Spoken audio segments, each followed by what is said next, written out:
राज्यातील सफाई कामगारांच्या नोकर भरतीची स्थगिती न्यायालयाने उठवली। लाड व पागे समितीच्या शिफारसीप्रमाणे होणारी वारस भरती करण्याच्या प्रक्रियेवर स्थगिती औरंगाबाद खंडपीठाने उठवली। या निर्णयामुळे आता मेहतर, मंघी, वाल्मिकी, अनुसूचित जाती, नवबौद्ध बांधवांना या निर्णयाचा लाभ होणार आहे। यासाठी मेहनत घेणारे शासनाने नेमलेले सिनियर कौन्सिल ॲडव्होकेट सकपाळ आणि सरकारी वकील श्री गोरासे यांच्या संपर्कात राहून सातत्याने प्रयत्नशील असलेले म्युनिसिपल एम्प्लॉईज युनियनचे सरचिटणीस श्री अनिल जाधव, कार्याध्यक्ष श्री संतोष पवार आणि श्री दत्तगुरू म्हात्रे यांचा उरण नगर परिषदेच्या कर्मचाऱ्यांनी अंतःकरणापासून यथोचित सत्कार केला। यावेळी कामगारांना मार्गदर्शन करताना कामगार नेते श्री अनिल जाधव आणि कामगार नेते श्री संतोष पवार यांनी सांगितले की उर्वरित ST, OBC, NT, VG, NT आणि ओपन कास्टच्या कामगारांना देखील न्याय मिळेपर्यंत लढणार असल्याबाबत अभिवचन दिले। याच सत्कार समारंभात उरण नगर परिषदेच्या युनिटची नवीन कार्यकारिणी संघटनेचे सरचिटणीस श्री अनिल जाधव यांच्या उपस्थितीत घोषित करण्यात आली। अध्यक्ष श्री हरेश जाधव, कार्याध्यक्ष श्री मधुकर भोईर, सचिव श्री नरेंद्र उभारे, खजिनदार श्री माधव सिद्धेश्वरे, उपाध्यक्ष श्री राजेश सोळंकी, उपाध्यक्ष श्री महेंद्र साळवी, उपाध्यक्ष श्री गणेश कासारे यांची नेमणूक सर्वानुमते करण्यात आली। महामुंबईसह मिलिंद खारपाटील, उरण।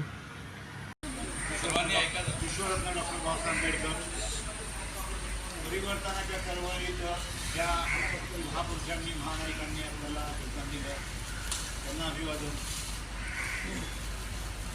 आमचे नेते बंधू संतोषजी पवार, तमिळ महापालिकेच्या कामगारांचे नेते आमचे दत्तगुरू म्हात्रे, मधु, हरेश, सर्व मित्रांनो, परिस्थिती फार वाईट आहे। समुचित महाराष्ट्रामध्ये जर परिस्थिती पाहिली कारण तुमच्या आणि माझ्यामध्ये जातीमध्ये बदल लावण्याचा प्रकार सरकारमध्ये बसणारे काही आम्ही मग केव्हा मंघी, मेहतर, वाल्मिकी यांना नोकऱ्या द्यायच्या आणि एकत्र असणाऱ्या कामगारांना फूट काढायची। पुन्हा कालच्या धर्तीवरती पुन्हा SC मधले नवबौद्धासह महामातंग सांबार समाजाला नोकऱ्या द्यायच्या, पुन्हा इतर समाज दुखावला जाईल। हे सारं धोरण या गुन्हा गोविंदाने आपण गेली अनेक वर्ष, अनेक पिढ्या यांचं तर जबाबदारी निघून कोणताही माणूस, कोणता जातीवाचक बोलायचं झालं तर आमच्याकडे जात धर्म पंथाच्या बाहेरची माणसांनी,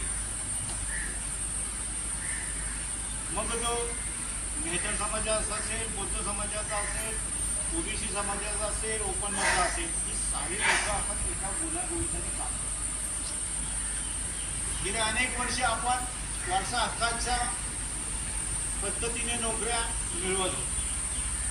2016-17ला नागपूर खंडपीठापुढे अपील झालं आणि इतर लोकांच्या ज्या सेवा सुविधा आहेत देण्याच्या वारसाच्या संबंध झाला। त्याच्या विरुद्ध प्रदीर्घ लढाई दिल्यानंतर आणि मी अत्यंत अभिमानाने सांगू इच्छित तर त्यावेळेचे असणारे सामाजिक न्याय मंत्री धनंजय मुंडे, मुख्यमंत्री उद्धवसाहेब ठाकरे यांच्यापर्यंत म्युनिसिपल एम्प्लॉईजच्या पत्रव्यवहाराशिवाय कोणाचा पत्रव्यवहार असेल तर आपण दाखवून द्यावं असं माझं त्या संबंधित युनियनला आव्हान। कारण सातत्य पुरवठ्यानंतर, सातत्य मागणीनंतर धनंजय मुंडेंकडून आपण तो GR काढायला लावायची प्रक्रिया सुरू केली। सरकार गेलं, एक सदस्यीय देवेंद्र फडणवीस साहेबांची कमिटी आली। लाड कमिटीचा निर्णय जो आहे तो सर्वकष निर्णय 23 मध्ये घेण्यात आला। त्या पद्धतीनं सर्व प्रवर्गातल्या लोकांना नोकऱ्या देण्याचं काम झालं। त्या दरम्यान लातूरमधल्या असणाऱ्या महिला बाल कल्याण